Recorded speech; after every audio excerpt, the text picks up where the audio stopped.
नमस्ते, मैं हूं doctor Zeenat, physician and diabetologist eight primary care super speciality hospital Noida. आज वर्ल्ड ओबेसिटी डे है, तो इस मौके पर हम डॉक्टर्स मिल रहे हैं।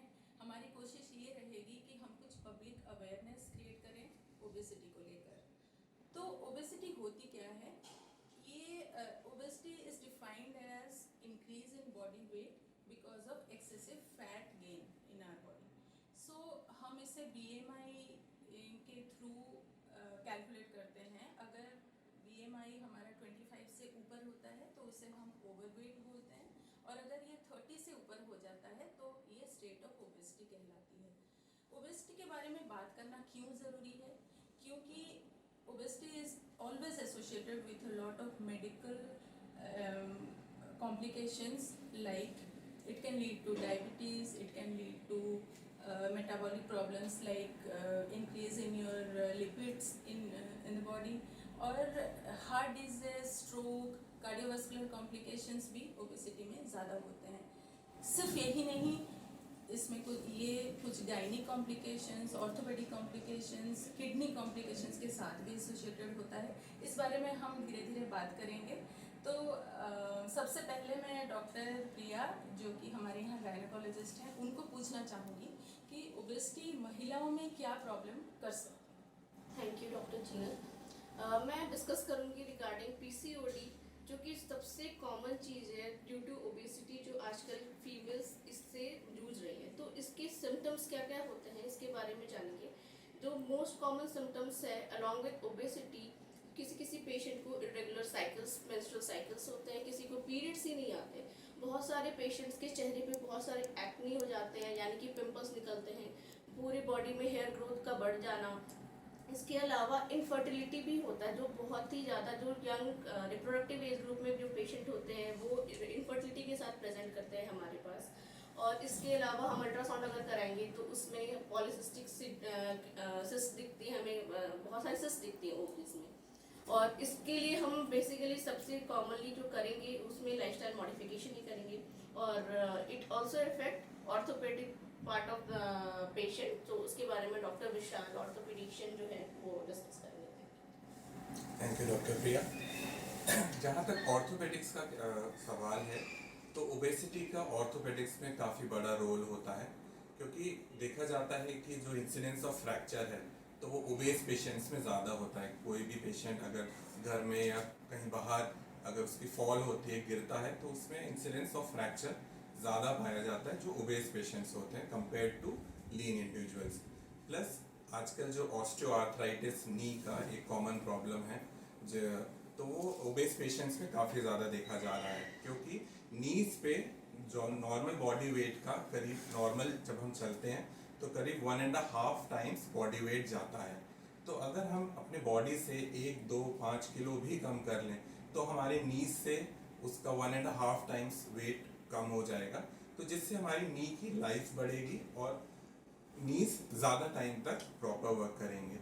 प्लस ये भी देखा जाता है कि जो ओबेस इंडिविजुअल्स होते हैं उसमें उन लोगों में सर्जिकल रिजल्ट्स थोड़े से कॉम्प्रोमाइज़ हो जाते हैं, क्योंकि पोस्ट ऑप जो रिहैबिलिटेशन होता है वो उतना प्रॉपर नहीं हो पाता कंपेयर टू जो नॉर्मल पॉपुलेशन है। तो और ये भी देखा गया कि एक डायबिटीज़ एसोसिएशन भी ओबेस में ज़्यादा है। प्लस ओबेसिटी में प्रो इन्फ्लेमेटरी स्टेज रहती है, जिसकी वजह से बॉडी के जो जॉइंट्स के कोलाजन वगैरह हैं उनका ब्रेकडाउन होता है। तो हर जैसे डीजेनरेटिव जॉइंट डिसऑर्डर्स जो कि काफ़ी एडवांस एज में होते हैं, ओबेस इंडिविजुअल्स में वो देखा जाता है कि बहुत अर्ली स्टेज में हो जाते हैं। तो यही सलाह रहेगी कि अपने बॉडी वेट को कंट्रोल में रखें और ऑर्थोपेडिक्स प्रॉब्लम्स से हम बच सकते हैं। ओबेसिटी का यूरोलॉजी में और किडनी डिजीजेस में भी काफ़ी बड़ा रोल है, वो आपको डॉक्टर मनोज अग्रवाल बताएंगे। Thank you doctor Vishal for great information. जैसा कि डॉक्टर जीनत ने बताया कि obesity, blood pressure and the diabetes they constitute the metabolic syndrome. और जहाँ तक कि किडनी समस्याओं का ये है, प्रॉब्लम है, तो मैं बताना चाहता हूँ कि 70 to 75% of the kidney diseases are associated with the diabetes and the blood pressure. अगर हम डायबिटीज़ या ब्लड प्रेशर को कंट्रोल कर लेते हैं तो हम 70 to 75% किडनी डिजीज़ को हम प्रिवेंट कर सकते हैं। ओबेसिटी से ब्लड प्रेशर बढ़ जाता है, कोलेस्ट्रॉल बढ़ जाता है, उसके साथ साथ इन पेशेंट्स को इंसुलिन रेजिस्टेंस हो जाती है, जिसकी वजह से वो these patient they are more prone for the diabetes type 2। तो जब ये पूरा मेटाबॉलिक सिंड्रोम हो जाता है तो हर चीज़ जो हमारे जैसे किडनी होती है वो हमारी एक्सक्रीट को सिक्रीट करती है, एक्सक्रीटा को सिक्रीट करती है बॉडी से, जो हमारा जो गुड न्यूट्रिएंट्स होते हैं वो एब्जॉर्ब करवा देती है, बाकी हमारा को यूरिन की फॉर्म में जो वेस्ट मटेरियल होते हैं उनको एक्सक्रीट करती है। जैसे जैसे ओबेसिटी होती है या पेशेंट्स का बॉडी मास इंडेक्स बढ़ जाता है तो जो हमारी जो फिल्ट्रेशन पावर होती है किडनी की वो धीरे धीरे वीक होने लगती है, तो वो किडनी ठीक से फिल्टर नहीं कर पाती, तो उसकी वजह से किडनी प्रॉब्लम्स के चांसेस बहुत ज़्यादा बढ़ जाते हैं। और सेकेंडली, जिन पेशेंट्स में ज़्यादा वेट होता है या ज़्यादा जो ओबीज होते हैं या BMI जिनका ज़्यादा होता है, उन लोगों को देखा गया है उनके अंदर यूरिक एसिड स्टोन फॉर्मेशन की काफ़ी ज़्यादा रेट बढ़ जाती है। तो मैं यही चाहूँगा और मैं इस माध्यम से ये जनता को ये अवेयरनेस करना चाहता हूँ कि आप ज़्यादा से ज़्यादा अपने को एक्टिव रखिए, take control of your blood pressure, take control of your sugar, just take care of your weight, that is very very essential. Take good hydration and have good sleep. और आजकल देखा गया है कि ओबेसिटी खाली बड़े लोगों को इफेक्ट नहीं कर रही है, मिडिल एज को इफेक्ट नहीं कर रही है, आजकल छोटे बच्चों को भी इसमें काफ़ी ज़्यादा इफेक्ट हो रहा है। इवन द वेस्टर्न कंट्रीज में तो पाँच में से हर 3 बच्चों को ये ओबेसिटी की प्रॉब्लम है। इसके बारे में मैं डॉक्टर अजय कुमार को, जो हमारे पीडियाट्रिशियन हैं, वो आपको इस चीज़ पर नॉलेज देंगे। Thank you doctor Manoj sir. हाँ, नाउडेज जो बच्चों में ओबेसिटी के इंसिडेंस ज़्यादा बढ़ रहे हैं, क्यों बढ़ रहे हैं? बिकॉज ऑफ जो इंडोर गेम हम पेरेंट्स क्या करते हैं, बच्चा जैसे 2 से 3 साल का होता है उसे हम गैजेट्स पकड़ा देते हैं, तो गैजेट्स के पेरेंट्स के लिए तो आसान होता है, बट वो दिन भर पूरे दिन गैजेट्स पे लगा रहता है, तो इसकी वजह से आउटडोर एक्टिविटी उनकी बिल्कुल नील हो जाती है। और जो पैक्ड फूड का बड़ा वो है, लोग पैक्ड फूड खाते हैं, चिप्स वगैरह जो भी है, बाहर से किलो ज़्यादा खाना चाहते हैं, pizza, burgers, these are packed foods and indoor activity उनका बिल्कुल totally dependent on indoor activity, mobiles and gadgets पे, आउटडोर बिल्कुल नील होता है। इसकी वजह से इनमें ओबेसिटी के चांसेस ज़्यादा होते हैं। और ओबेसिटी डेफिनेटली जब ओबेसिटी होता है एडोलेसेंट वगैरह में बच्चों में, तो इनके जो लॉन्ग टर्म जो नॉन कम्युनिकेबल डिजीज होता है, जैसे कि डॉक्टर जीनत मैडम ने बताया कि हाइपरटेंशन, डायबिटीज़ वगैरह के इंसिडेंट्स बढ़ जाते हैं in future.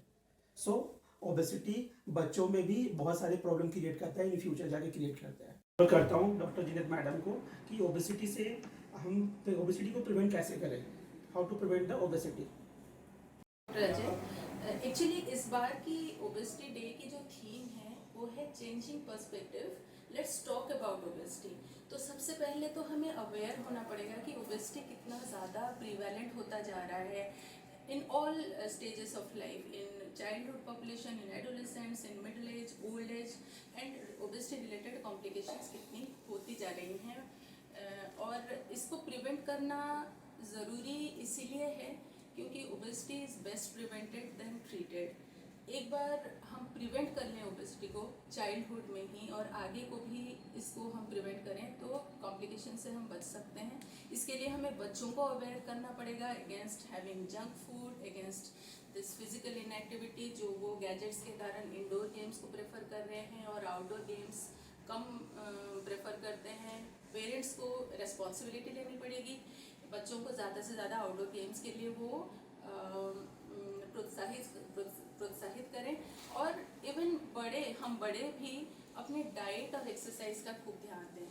Dietary measures are very important to prevent obesity, जैसे जंक फूड अवॉइड करना, फैटी फूड, ऑयली फूड को अवॉइड करना, शुगर्स को कम लेना, कार्ब्स को कम लेना। हेल्दी डाइट में हमेशा हम प्रेफर करें vegetables, fruits and milk products, ये सब ज़्यादा लें हम, और ऑयली फैटी फूड को अवॉइड करें। And daily exercise, any exercise 20 to 25 minutes in a day maybe, and 5 days in a week is very good for us, more than enough I can say। Aerobic exercise को prevent करें, और योगा तो है ही, हम लोग योगा को भी अडॉप्ट कर सकते हैं अपने डे टू डे लाइफ में। एंड टाइमली चेकअप्स, एडल्ट्स को मैं ये बताऊंगी, ज़रूर रिक्वेस्ट करूंगी, आफ्टर अ एज ऑफ 35 और सो आप हर साल ईयरली प्रिवेंटिव हेल्थ चेकअप्स करें, जिसमें आपको एक फिजिशियन देखता है with all your blood test. तो उसमें हम अर्ली स्टेज में डायबिटीज़, ब्लड प्रेशर या फिर metabolic problems like cholesterol, high cholesterol, ये सब डिटेक्ट करते हैं और टाइमली इंटरवेंशन के साथ उसको ट्रीट करने लगते हैं। So thank you so much all of you. हम आगे को यही एक्सपेक्ट करेंगे कि आप ओबेसिटी को लेके खूब अवेयर रहें और बच्चों को भी इसके बारे में अवेयर करें।